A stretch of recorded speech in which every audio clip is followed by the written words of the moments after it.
Olá, gente. Deixa eu aceitar a doutora Ellen aqui. Boa tarde. Vamos chegando. Boa tarde, Enê. Boa tarde, doutora Ellen.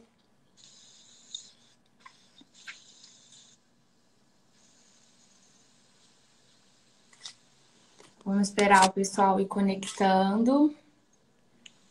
Boa tarde, Altair. Doutora Mônica Coelho. Doutora Ellen, que já está online.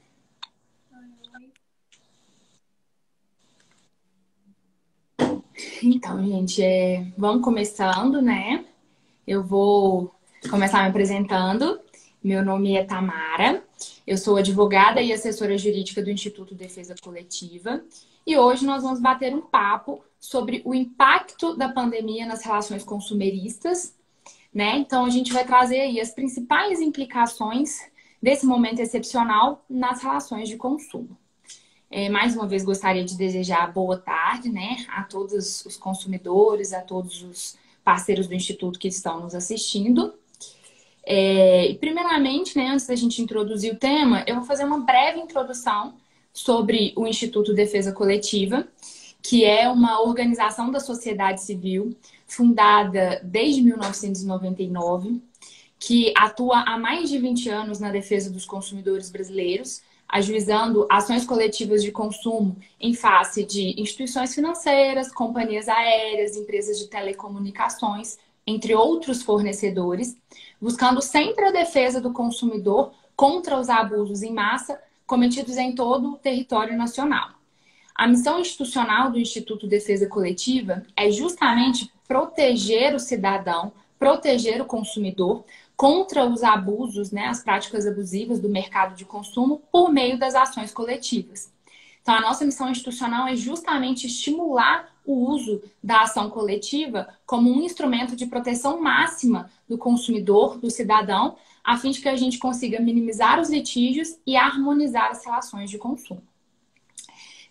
Para esclarecer os consumidores, né, sobre os seus direitos, sobre os seus deveres nesse contexto de pandemia que nós estamos vivendo, nós vamos bater um papo hoje com a doutora Ellen Prats. Ela é advogada, é especialista em Direito Processual e Material do Trabalho pela Faculdade Milton Campos, é atuante na defesa do consumidor desde o ano de 2003. Ela é membro da Comissão de Defesa do Consumidor da OAB e é hoje a atual diretora executiva do Instituto Defesa Coletiva. Muito boa tarde, doutora Ellen. Boa tarde, doutora Tamara. Boa tarde a todos que estão conosco hoje. Introduzindo o tema aqui, nós percebemos, né, que nós, cidadãos brasileiros, todos nós temos passado por mudanças substanciais, né, nesse período de pandemia. Nós temos adaptado essa nova realidade, então nós criamos novos hábitos, nós alteramos as nossas rotinas, nós começamos a executar tarefas de uma forma diferente. A pandemia acabou trazendo a informática, o home office para a realidade cotidiana de milhões de indivíduos. Ela trouxe novos hábitos de higiene, ela consagrou o comércio eletrônico, além de ter trazido diversas outras mudanças na vida dos cidadãos brasileiros. E no campo jurídico isso não foi diferente, né? As relações jurídicas também tiveram que se adaptar a esse momento excepcional de crise. Vários atos normativos tiveram que ser editados para regular as consequências jurídicas dessa crise econômica e sanitária, das relações jurídicas que se deram a partir de então, né? Fazendo com que o direito tivesse que se remodelar, tivesse que usar os seus princípios, tivesse que trazer novas soluções jurídicas para conseguir atingir o seu objetivo de pacificação social. E a gente percebe que as relações consumeristas sofreram grandes consequências, né? Diversos contratos, eles tiveram que ser suspensos, eles tiveram que ser interrompidos, fazendo com que a legislação de defesa do consumidor tivesse verdadeiramente que se adaptar a essa nova realidade econômica do nosso país.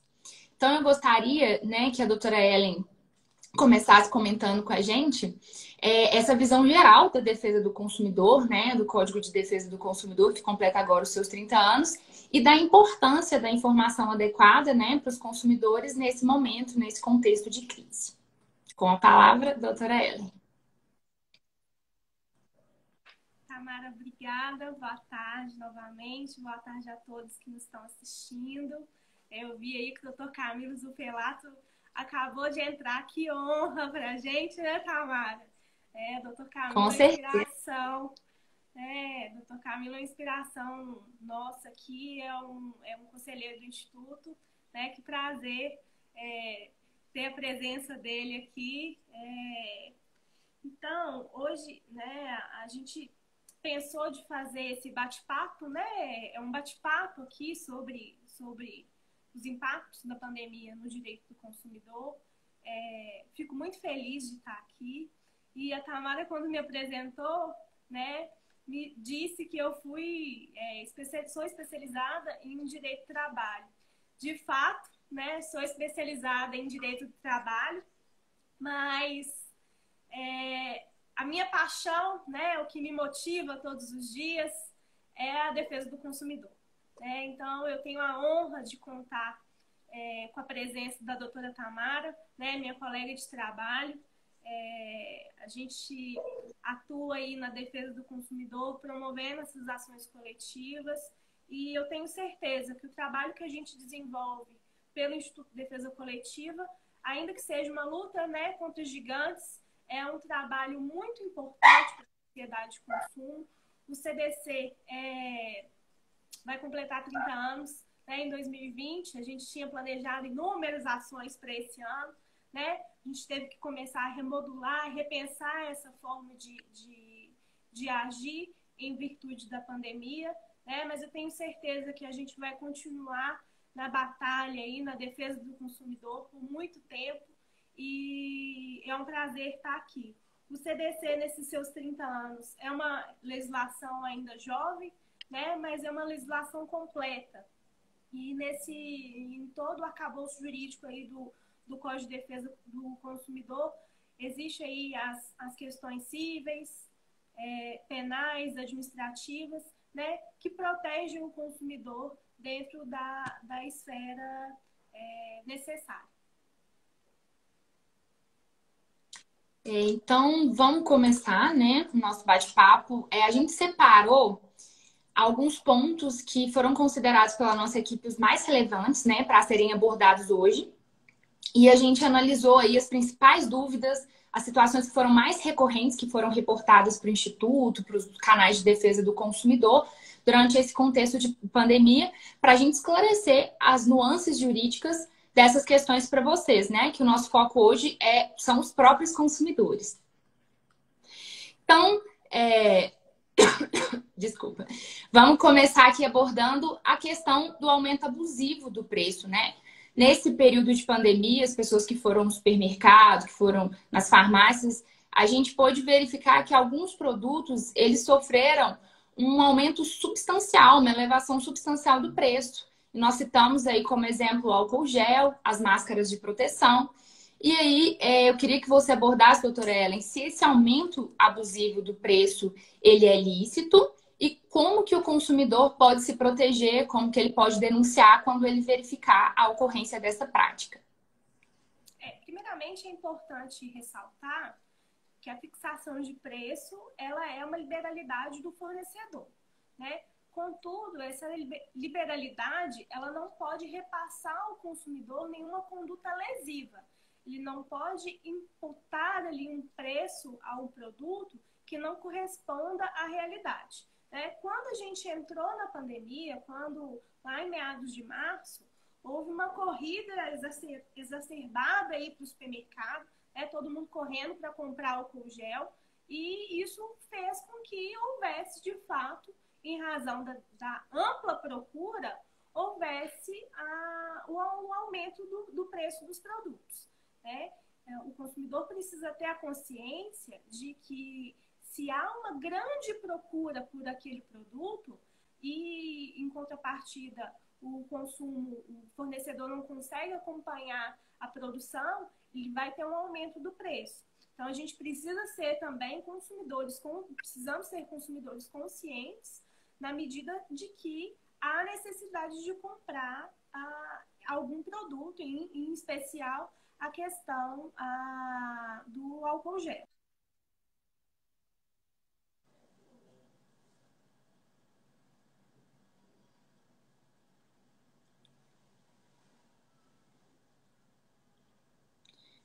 Eu acho que a conexão da doutora Ellen travou um pouquinho, mas já deve estar retornando. Passou a custar. Vocês estão me ouvindo bem? Tá me ouvindo bem, Tamara? Tá, já voltou. Ah, então tá. Então, o álcool gel, que antes custava R$ 4, R$ 5, passou a custar 45. Isso é, de fato, um aumento injustificado do preço, né? O preço, ele tem que acompanhar o mercado. Então, o consumidor, quando identifica que há uma elevação muito exagerada do preço, ele deve fazer a denúncia aos órgãos de proteção e defesa do consumidor. Mas como que ele vai saber se de fato aquele produto ele está com preço muito elevado? O Código de Defesa do Consumidor prevê no artigo 39 que é prática abusiva vender produtos, a elevação do produto se dá de forma exagerada. Então, o consumidor pode fazer a comparação pelos tickets, né, de compra anteriores, né? Então, ele olha lá em janeiro, quando que foi cobrado o produto, faz uma análise de mercado agora com o preço que está sendo cobrado. Ele pode também fazer uma análise de preço em relação ao concorrente, né? Então faz a análise, vê se de fato só aquele supermercado ou aquele fornecedor está fazendo a venda do produto de forma exagerada, né? E identificando que de fato há alguma coisa em comum, faça a denúncia aos PROCONs locais, né, ao PROCON municipal ou PROCON estadual, a fim de que ele faça essa investigação. O PROCON, ele tem o poder de exigir aí que o fornecedor faça a exibição das notas fiscais de compra do produto, faça a demonstração de livros de caixa, livros contábeis. Esses documentos são hábeis para determinar se de fato há um aumento injustificado do preço ou se aquele fornecedor já comprou aquele produto com um aumento elevado, com um valor elevado. Ótimos esclarecimentos, doutora Ellen. Muito obrigada, né? E agora eu gostaria de abordar um pouquinho sobre o cancelamento, né, dos eventos, como shows, teatro, cinema, né? A gente vê que diversos eventos eles tiveram que ser cancelados em razão da pandemia, até pela própria ordem dos executivos municipais, né, do Poder Executivo Municipal, no sentido de proibir qualquer evento que possa promover aglomeração de pessoas, né, sendo a ordem o isolamento social. Então acaba que várias pessoas que tinham casamento marcado, que tinham festas marcadas, que tinham ingressos para apresentações, como shows, teatros, elas tiveram esses eventos cancelados. E aí eu gostaria que você abordasse quais são as opções do consumidor no caso de haver o cancelamento desses eventos. O governo federal editou diversas medidas durante essa pandemia, né? E uma delas foi a medida provisória 948, em que dispõe sobre o cancelamento de eventos. Essa medida provisória, ela não é tão benéfica ao consumidor na medida em que ela estabelece que o fornecedor terá liberalidade de somente devolver os valores ao consumidor após a tentativa de remarcação do evento, né, ou utilização desse crédito para outra atividade. Então, eu tinha, né, vamos exemplificar. O consumidor comprou o ingresso lá para o show da Rihanna. A Rihanna só vai poder reagendar e voltar ao Brasil no meio de 2021. Então, como o fornecedor está estabelecendo a possibilidade de remarcar esse evento, não há que se falar em devolução dos valores. Da mesma forma de que, se ele disponibiliza ao consumidor a utilização desse crédito para outro evento que não foi aquele previamente ajustado, ele também dá a possibilidade de remarcar e reutilizar esse crédito. Se porventura esse crédito não for possível a utilização, aí sim a gente pode falar em devolução desses valores. Essa medida provisória, ela disponibiliza, né, ela dispõe que essa restituição desses valores, ela vai se dar após o período de fim da pandemia. A pandemia, ela está prevista, né, o decreto 6 de 2020, ele dispõe que o período de calamidade pública ele vai até o dia 31 de dezembro de 2020. Então, a gente está falando aí de mais 12 meses posterior a esse período. Ótimo. E em relação às passagens aéreas, né? A gente verifica que muitos consumidores, assim como tiveram os eventos cancelados, tiveram os bilhetes aéreos cancelados porque eles foram impossibilitados de fazer viagens que já estavam previamente agendadas e, inclusive, já estavam quitadas, né? Eles têm a possibilidade de remarcação desse bilhete. Como que vai funcionar essa questão das passagens aéreas? Dentre essas medidas também adotadas pelo governo federal, foi a medida provisória 925. Ela dispõe sobre a possibilidade de remarcação das passagens aéreas, ao contrário do que dispõe a medida provisória que eu citei anteriormente, que é a 948. A medida provisória 925, ela disponibiliza que o consumidor pode remarcar a passagem a partir da data prevista para embarque. Então, se o meu embarque estava previsto para agora, no mês de julho, eu vou ter mais 12 meses para remarcar essa passagem. Essa medida provisória, ela dispõe de que essa remarcação ela não vai ter custos para o consumidor, desde que seja para o mesmo destino. Mas se o consumidor quiser utilizar esse bilhete para fazer uma outra viagem, exemplo, estava marcada a passagem para ir para o Rio de Janeiro. Eu não quero utilizar esse bilhete mais para ir para o Rio, agora eu quero utilizar o bilhete para ir para São Paulo. Se houver uma diferenciação nesse preço, tanto a mais quanto a menos, se for a maior, o consumidor vai ter que complementar o valor do bilhete. Se for menor, ao nosso ver, deve ser determinada a restituição desse valor de crédito. Via de regra, essas medidas deveriam resguardar o direito do consumidor. Mas essa medida provisória em especial, ela é muito lesiva. Por quê? Ela perderia eficácia agora no dia 16 de julho. E as pressas, para fazer a sanção pelo presidente, enviar para a sanção presidencial, ela foi aprovada com diversas questões que deveriam ter sido debatidas anteriormente. Inclusive, a inserção de um artigo que dispõe de que o consumidor, em casos de atraso e cancelamento, o consumidor tem que comprovar a existência do dano moral.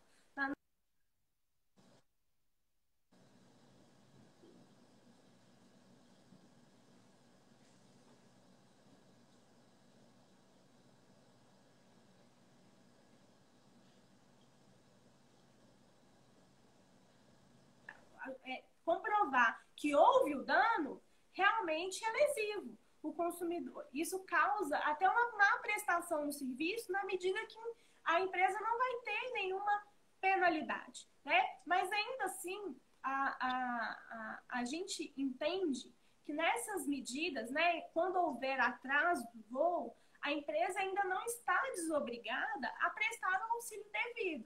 Então, se a pessoa ainda precisa viajar, mesmo durante a pandemia, se houve aí o atraso no voo superior a 1 hora, que seja concedido ao consumidor o direito de uma ligação, a comunicação com acesso à internet. Se for superior a 2 horas, que seja concedido um voucher de alimentação e, consequentemente, conforme entendimento já dos tribunais, superior a 4 horas, que seja pelo menos concedido o auxílio a uma hospedagem. Então, a gente tem essa visão de que a medida provisória ela foi lesiva ao consumidor no tocante a excluir a proteção de indenização por dano moral. É importante até a gente pontuar nessa questão, como a doutora Ellen ressaltou, que essa medida provisória 925 ela foi, na verdade, um retrocesso jurídico, porque a doutrina e o próprio Poder Judiciário, eles já estavam caminhando no sentido de que esses atrasos, de que essas intercorrências, que são bastante frequentes na aviação civil, elas gerariam, sim, um dano moral ao consumidor. o judiciário estava aplicando, né, inclusive a teoria do desvio produtivo do consumidor, então a gente tinha todo um movimento de construção no sentido da ocorrência de dano moral nessas situações, que acabou sendo desconstruído com essa medida provisória. Então é realmente lamentável, né, esse contexto do dano moral que foi estipulado aí na medida provisória. Mudando um pouquinho de assunto e passando por um tema relevantíssimo, né, que é a saúde, a gente gostaria que a doutora Ellen falasse um pouquinho sobre os planos de saúde, né? A cobertura dos planos de saúde para aqueles consumidores que haviam contratado a assistência do plano em momento anterior à pandemia. Esses consumidores, eles têm direito à cobertura no caso de a cobertura integral, né, do tratamento em caso de contaminação pelo vírus. Em relação aos testes do Covid, o plano de saúde é obrigado a cobrir o teste?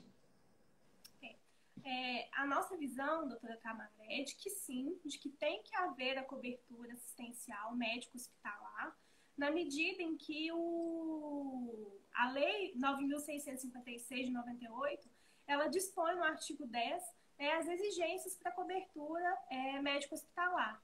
Então, sim, deve haver a cobertura.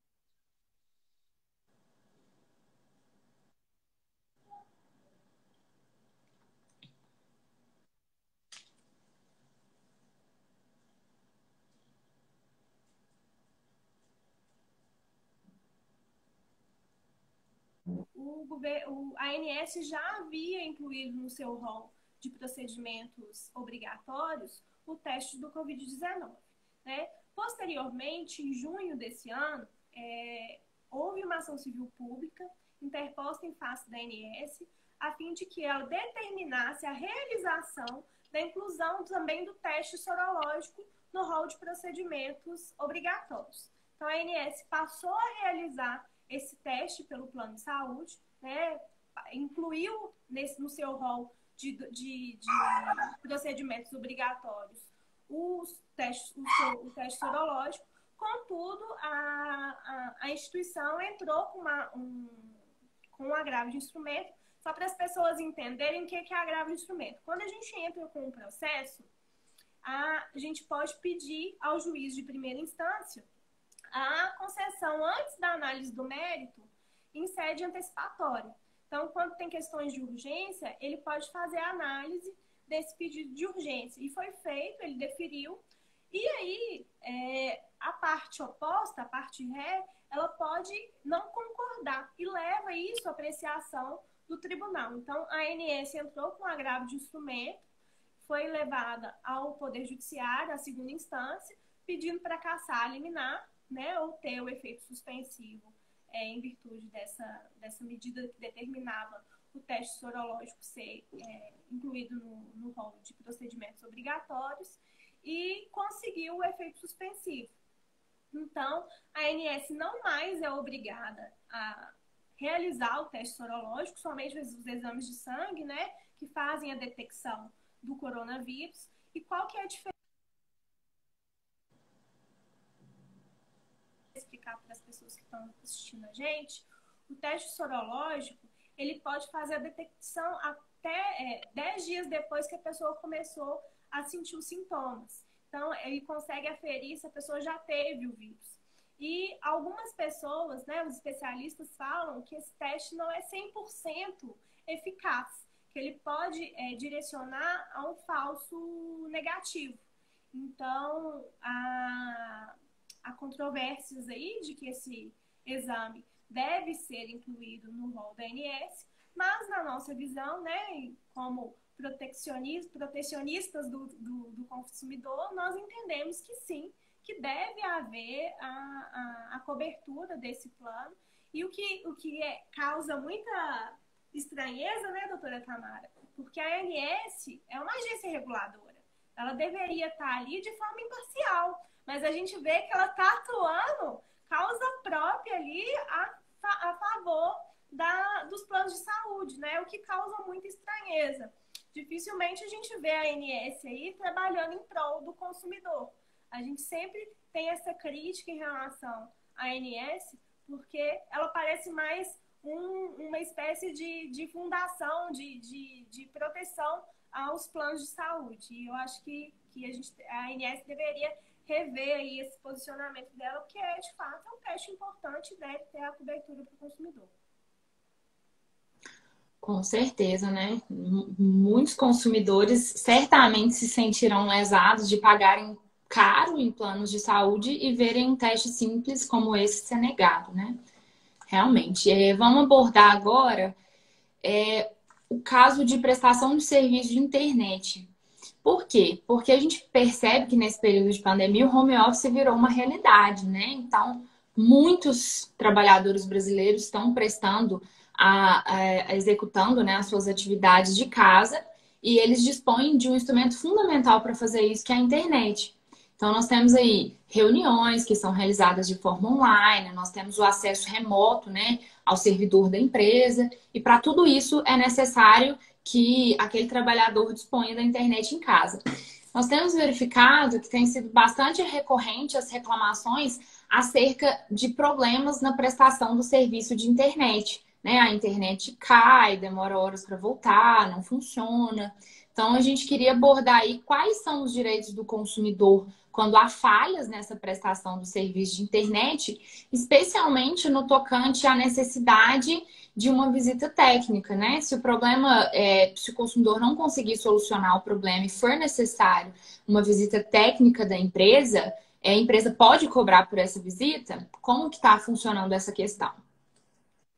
Não, a empresa não pode cobrar, né? O serviço de internet hoje, ele é um serviço essencial. A gente não tem a mínima dúvida de que o serviço, né, não só a internet, como o serviço de telefonia móvel e fixa, são serviços essenciais. Não pode haver a cobrança, né, pela visita, da mesma forma de que se o consumidor, né, ele constata ali que está havendo um erro no fornecimento do serviço, né, se ele deixou de ter o fornecimento de internet por 2, 3, 4, 5, 6 dias, não importa, ele deve fazer o requerimento junto ao operador para abatimento proporcional do preço, né, da mesma medida que ele deve requerer, né, formalizar isso via protocolo, anote o número dos protocolos, faça aí a identificação dessa má prestação de serviço e, sendo necessário, faça comunicação nas plataformas do consumidor.gov, faça denúncias na Anatel, abra esses chamados, porque de forma alguma o consumidor pode ser lesado. Né? Aproveitando para explicar também, doutora Tamara, em relação à plataforma do consumidor.gov. Consumidor.gov é uma plataforma vinculada ao Ministério da Justiça, né? E ela vai proporcionar que o consumidor possa reclamar, possa reivindicar seu direito sem ter que sair de casa. Ele está vinculado aos PROCONs, salvo engano, né, doutora Tamara? Os PROCONs estaduais são gestores do sistema em cada estado, né? Naqueles estados que há a vinculação estadual. Então, é uma plataforma muito segura, que dá a oportunidade, né, da defesa, do contraditório. Então, é muito importante que, se não for resolvido, que as pessoas façam, então, a denúncia nessas plataformas, né, seja pelo consumidor.gov, seja direto com a Anatel, a fim de tentar solucionar o problema e minimizar.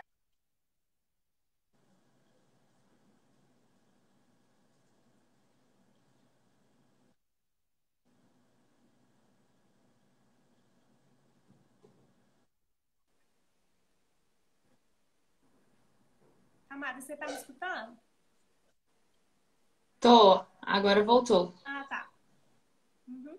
Então, o que eu disse foi de que a gente tem que tentar minimizar, né? Tentar resolver de forma administrativa e, não sendo possível, que o consumidor procure, então, o judiciário. Em relação ao consumidor.gov, é até importante a gente ressaltar que é uma plataforma que tem tido muito êxito, né?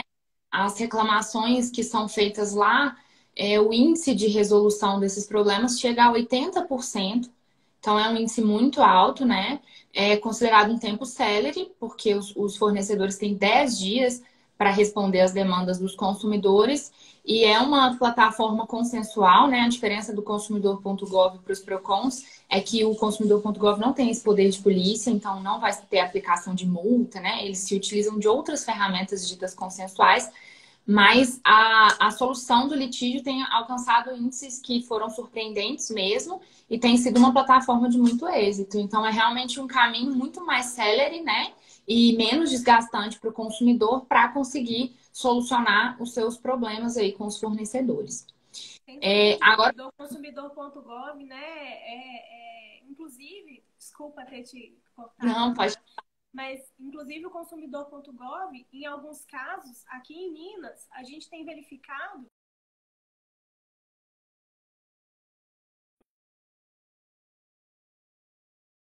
pelo consumidor.gov para depois entrar com a ação no judiciário, né? Então, em controvérsias em relação a isso, mas o consumidor.gov é sim uma plataforma muito benéfica para o consumidor. Com certeza. Vamos abordar agora um pouquinho a questão das academias, né? Dos crossfits. A gente vê que em vários municípios, seja pela decretação do lockdown, né? Pelo Poder Executivo em algumas cidades até já retornaram a essas atividades, mas na maioria dos municípios, os serviços como academia, crossfit, né? Eles estão proibidos de funcionar, pela aglomeração de pessoas que promovem, por não terem sido inseridos no rol de atividades essenciais. E o que a gente vê é que esses contratos eles são feitos a longo prazo, né? Geralmente o consumidor ele celebra um contrato ali que é trimestral, semestral ou mesmo anual. Então, nesse caso, como as atividades estão suspensas, acontece que o consumidor está pagando e está sendo impossibilitado de usufruir desse serviço. Então, eu gostaria que você abordasse quais são os direitos dos consumidores, se eles poderiam reaver esses valores, se eles poderiam usufruir desse serviço por período posterior, como que fica essa questão das academias? Vamos pensar, primeiramente, Tamara, em relação a uma academia de pequeno porte, né? Quando a gente trata de um pequeno fornecedor, né, um microempreendedor, até médio porte, a gente orienta que o consumidor sempre tente negociar, entre em contato, né? Por quê? Porque hoje a gente vive um momento que nunca foi almejado, que a gente nunca esperou que fosse acontecer, né? Então, tenta entrar em contato, converse com o seu fornecedor, veja ali se é possível fazer a pausa desse contrato.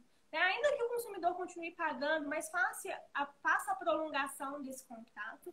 Mas sim, é possível o cancelamento com restituição de valores, né? Mas nesse momento de pandemia, principalmente quando a gente... Vamos falar...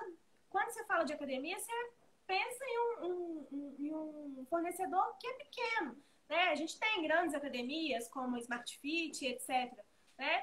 Mas a gente tem que pensar hoje no pequeno empresário. E esse pequeno empresário, ele precisa manter os seus funcionários ativos. Então, se o consumidor ele faz a pausa ali do pagamento dessas mensalidades, vai haver, né, certamente, vai ocasionar encerramento das atividades. Então, na nossa visão, a melhor coisa é o bom senso. Converse com o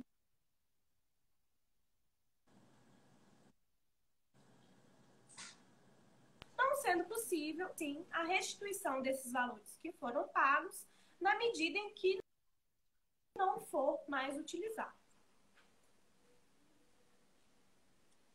Certo. Vamos falar um pouquinho de comércio eletrônico.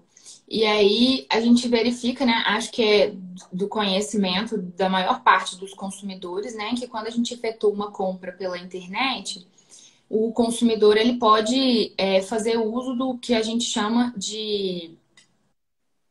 Nossa, me fugiu o nome da cabeça. Direito de arrependimento.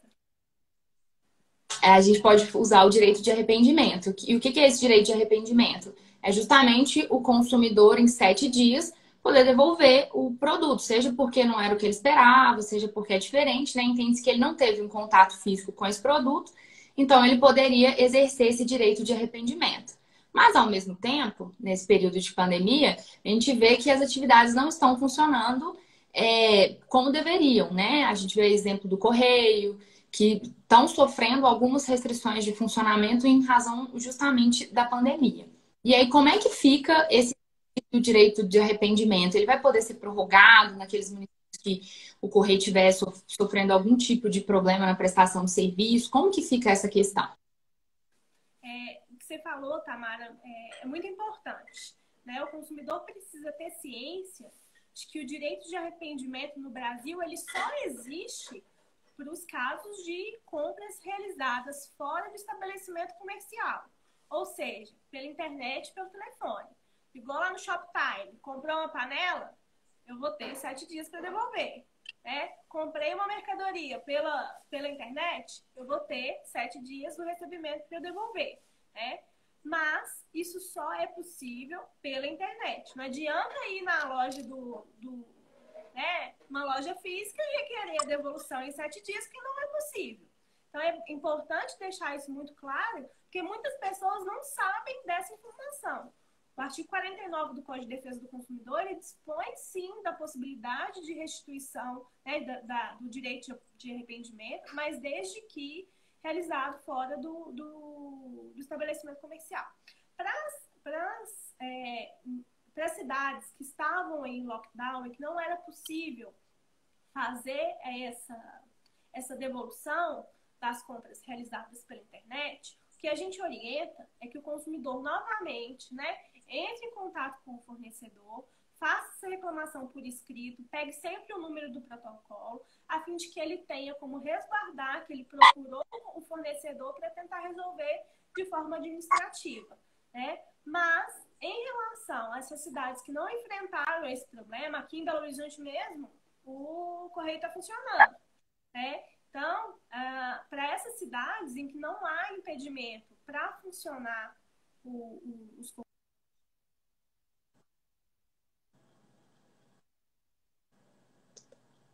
do próprio fornecedor. Se ele não quiser conceder mais de 7 dias para a troca desse produto, ele não é obrigado, né? Mas eu já tenho visto aí, até dei uma pesquisada, a maioria das empresas hoje, elas facultam essa troca por mais de 7 dias. Então, eu acredito que isso não vai ser um problema para os consumidores. Mas é sempre importante, né? Fazer essa reclamação, formalizando, pegando o número do protocolo, né? E sempre também, né, Tamara, comprar num site confiável, né? Antes de fazer a compra, verifique aí se aquele site, qual que é a reputação, se é um site confiável, né? É muito importante que o consumidor tenha esse cuidado para não sofrer nenhum prejuízo futuro. Eu gostaria que você abordasse também de forma específica a questão do delivery, né? Porque eu acho que muitas pessoas acreditam que o delivery se encaixaria nessa compra pela internet quando, nesse momento de pandemia, não está sendo considerado, né? Então, gostaria que você abordasse para os consumidores. Com certeza, Tamara. Dentre essas medidas que eu mencionei, né, que o governo federal editou, ele mitigou a aplicação do artigo 49 para os deliveries. Então, eu até brinquei aqui com o pessoal mais cedo. Comprei no iFood, não gostei dessa comida aqui, eu vou devolver? Hoje eu não posso. Né? Então, até o período de calamidade pública ser finalizado, hoje se a gente compra um alimento, né? Um alimento qualquer produto perecível e eu queira exercer o meu direito de arrependimento, hoje eu não posso, em relação a esses produtos perecíveis e farmacêuticos. Então, se eu também entrei lá no aplicativo da Araújo para fazer uma compra, eu queria comprar Novalgina e comprei paracetamol, que eu acho que não é a mesma coisa, eu também não posso fazer devolução desse produto. Então, tem que tomar cuidado, porque durante o período de pandemia, os produtos perecíveis e medicamentos, eles estão excluídos do direito de arrependimento estabelecido no artigo 49 do CDC. É muito importante que vocês, consumidores, se atentem para essas diferenças, né? Para vocês saberem em qual situação que vai encaixar a compra de vocês. Se é delivery, se é realmente um produto comprado pela internet. Isso é muito importante no momento de exercer o seu direito. Agora a gente vai falar um pouquinho para vocês sobre a questão do seguro de vida, né? Infelizmente, nós já superamos aí a casa dos 70 mil mortos em relação ao Covid, né? Que faleceram em decorrência do vírus. E vários desses consumidores possivelmente teriam contratado um seguro de vida. E aí surge a dúvida, né? A morte por Covid, ela estaria dentro aí do seguro de vida? Como que ele poderia acionar? Haveria algum impedimento? Como que funciona essa questão? Via de regra, doutora, a pandemia, ela por si só já é excluída dos contratos de seguro, né? Contudo, após o período de calamidade pública ser decretado, as próprias seguradoras verificaram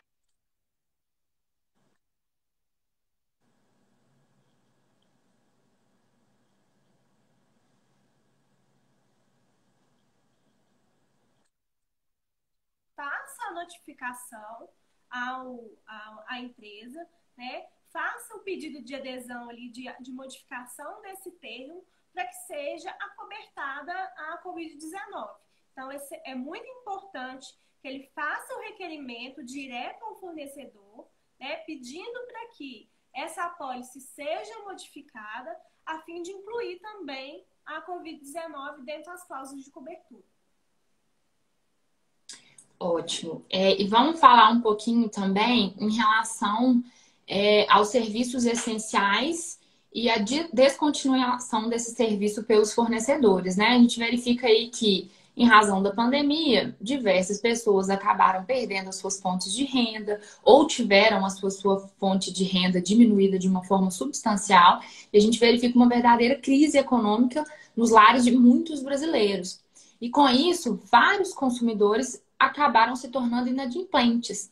E aí, se a pessoa está passando por essa situação de dificuldade financeira em razão da crise e ela deixa de pagar uma conta de água ou de luz, que é tido como serviço essencial, pode haver a interrupção desse serviço em razão do inadimplemento? Doutora Tamara, no nosso entendimento, não. Não pode haver a interrupção desse serviço em razão do que dispõe o artigo 22 do Código de Defesa do Consumidor, por se tratar justamente de um serviço essencial, tá?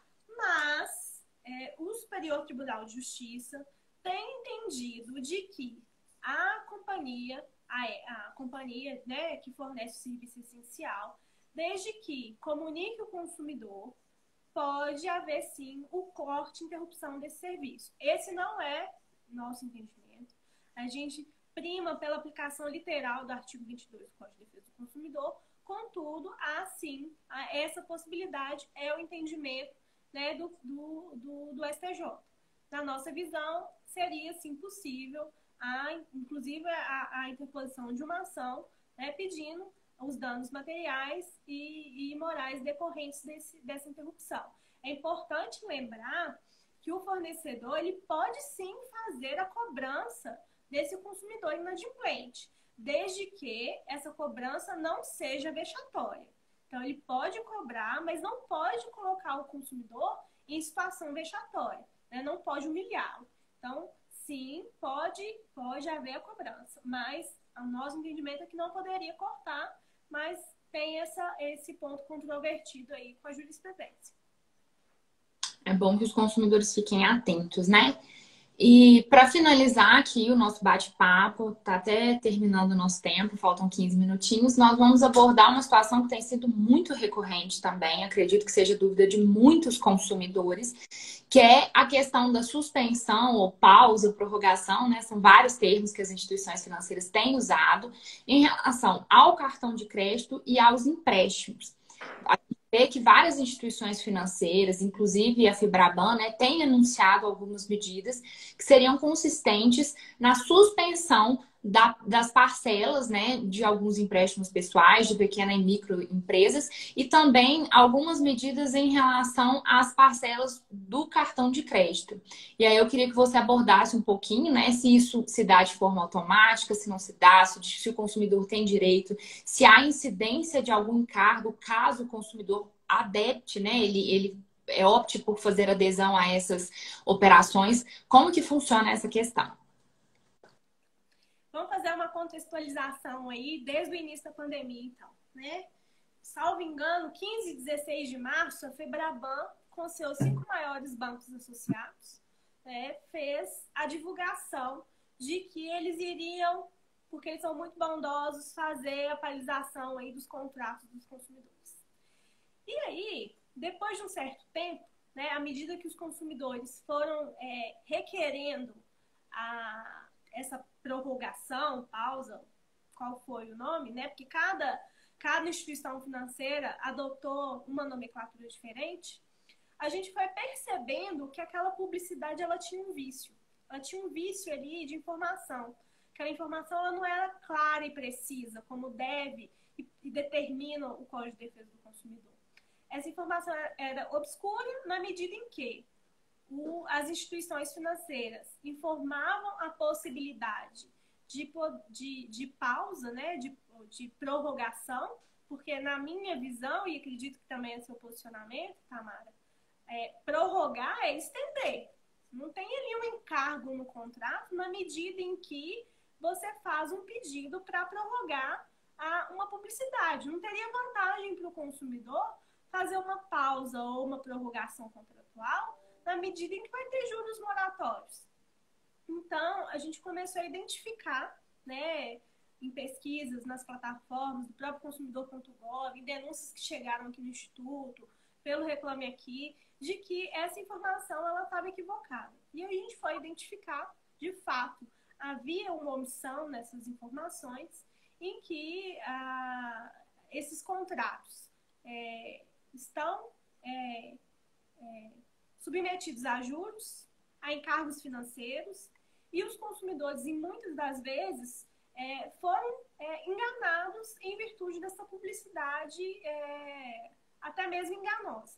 Então, a gente interpôs uma ação civil pública contra a Febraban e esses maiores bancos associados, requerendo a vinculação dessa publicidade. O que seria essa vinculação da publicidade? A fim de que não houvesse incidência de juros e encargos. Em primeiro momento, a gente conseguiu essa decisão liminar, mas os bancos recorreram e conseguiram aí a retificação, a modificação dessa decisão. Então, a priori, eles não vão fazer uma retificação da publicidade, mas a gente já tem visto que eles mesmos, né, constaram em seus sites e redes sociais as informações que a gente requereu na inicial. Então, o consumidor precisa ficar atento na hora de fazer qualquer tipo de pedido de prorrogação, pausa, suspensão, porque, na verdade, o que eles estão fazendo é uma renegociação. Não é uma pausa do contrato, é renegociar, é um contrato novo. E isso é muito lesivo. Se o consumidor não prestar atenção, vai ter lesividade, vai ter um encargo alto e ele vai sofrer as consequências no futuro. Então, se você pode pagar a parcela, pague. Não peça a prorrogação. Não peça. Porque isso você vai sofrer de forma negativa os malefícios dessa medida. Nós entramos com essas ações. Quem tiver interesse pode procurar o Instituto. Tem as informações também no site, né? Direcionando aí os esclarecimentos que se mostram pertinentes. E o que deve ser entendido também, que logo no início, os consumidores achavam que essa prorrogação ela se dava de forma automática. Ela não é automática, a pessoa precisa requerer. E muitas pessoas deixaram de pagar acreditando que seria a pausa, né? Que não precisaria fazer esse requerimento. Então, houve sim uma informação obscura, ela foi negativa, a gente, né, tomou as medidas que nos cabiam e agora a gente vai seguir com o processo. Então, tomar cuidado com esses contratos bancários, a fim de que o consumidor não seja mais lesado. Fica a dica aí para os consumidores, principalmente porque cada instituição financeira adotou uma política diferente. Então, cada instituição financeira cobra um devido encargo, dilui o valor dos juros da parcela de uma forma diferente. Então, antes que o consumidor requeira, caso seja do interesse dele, é muito importante que ele verifique na instituição financeira dele quais são os encargos, quais são os ônus daquela operação, para que ele possa decidir sobre a adesão de uma forma consciente, sabendo, né, dos encargos e da onerosidade que essa transação vai trazer para a vida dele. Sem sombra de dúvida, o consumidor consciente, né, Tamara, ele não vai cair nessas ciladas. Então, seja um consumidor consciente, procure, pesquise, só faça um empréstimo quando você realmente precisar. Né? Eu sei que nesse momento de pandemia está todo mundo aí sofrendo com a crise, muitas pessoas perderam o emprego, mas a gente tem, né, tem que ser um consumidor consciente. O crédito é só em último caso. A gente sabe que ele fomenta a economia, que faz o dinheiro girar, mas tem que ter consciência. Exatamente. Bom, pessoal, a gente chegou ao fim do nosso conteúdo, né? A gente tem uma limitação até de tempo aqui em razão do Instagram, então a gente preparou aí 1 hora, trouxemos os pontos que, como eu disse no início, são os mais recorrentes. Nós gostaríamos de agradecer muito a presença de cada um de vocês. Se vocês acharam o conteúdo interessante, se vocês sabem de amigos, familiares, pessoas que passam pelas situações que foram narradas, que divulguem o conteúdo, né? A live vai ficar salva no IGTV do Instituto. Então, lá a gente já tratou de vários outros assuntos também relacionados à pandemia que podem auxiliar vocês nesse momento, né? Então, divulguem o conteúdo. No nosso site também a gente tem uma cartilha sobre os direitos dos consumidores agora na pandemia, sobre várias outras questões, né? Gostaria de agradecer a presença, a disponibilidade da doutora Ellen, o compartilhamento dos seus ensinamentos, do seu conhecimento, que eu tenho certeza que vai ser muito útil ainda, né, para várias outras pessoas. Então, gostaria especialmente de agradecer a sua presença, doutora Ellen. Eu que agradeço, doutora Tamara, é um prazer, né? A gente está sempre aqui à disposição. O Instituto de Defesa Coletiva está de portas abertas para o consumidor. E o que a gente visa é sempre modificar a sociedade. Pode ser que a gente não consiga, mas a gente está tentando. Né? Então, a gente está aqui sempre à disposição. O consumidor que quiser entrar em contato conosco, os nossos canais institucionais estão à disposição. Eu agradeço imensamente essa oportunidade. Foi enriquecedor, né? Eu vi que muitas pessoas aqui, eu não consegui acompanhar todos os comentários, mas muitas pessoas participaram. Eu fico lisonjeada com esse convite e essa possibilidade de poder ter compartilhado um pouco dos meus conhecimentos. Então é isso, pessoal. A gente agradece a participação de vocês. Nossa equipe do Instituto de Defesa Coletiva realmente acredita no poder da informação, né? A gente acredita que vocês, nesse momento excepcional, munidos da informação adequada, sabendo quais são os direitos de vocês, vocês vão fazer escolhas muito mais conscientes e que certamente trarão consequências melhores na vida de vocês. Como a doutora Ellen já ressaltou, estamos à disposição. Caso vocês tenham alguma dúvida ou algum ponto que não tenha sido abordado nessa live, vocês podem encaminhar para o Instituto através dos nossos canais institucionais, né? Através do nosso site, que é o www.defesacoletiva.org.br, através das nossas redes sociais também, né? Que a gente tem o Instituto Defesa Coletiva no Instagram e no Facebook também, né? E também a gente tem o nosso telefone, caso vocês tenham conhecimento, né, de alguma ação coletiva ou vocês necessitem da prestação dos nossos serviços, é só entrar em contato no 3024 6091. Então, muito boa noite a todos agora, já é quase noite, né? Muito obrigada pela presença de todos vocês. Até mais. Obrigada, Tamara.